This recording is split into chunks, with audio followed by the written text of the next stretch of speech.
আজকে আপনাদের আলোচনা করব উত্তর ফাল্গুনী নক্ষত্র নিয়ে। কয়েকদিন আগে আপনাদের পূর্ব ফাল্গুনী নক্ষত্র নিয়ে আলোচনা করেছি।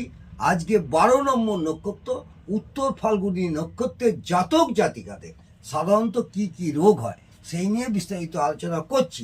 উত্তর ফাল্গুনী নক্ষত্রের অধিপতি গ্রহ হচ্ছে রবি।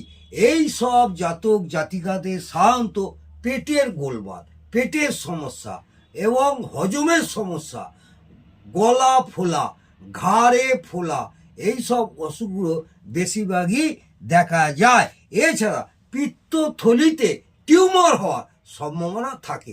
এই রোগগুলো সাধারণত উত্তর ফাল্গুনী নক্ষত্রের জাতক জাতিকাদের হয়।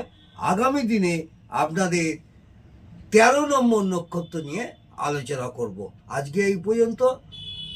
এর পরের ক্লাসে আপনাদের 13 নম্বর নক্ষত্র নিয়ে আলোচনা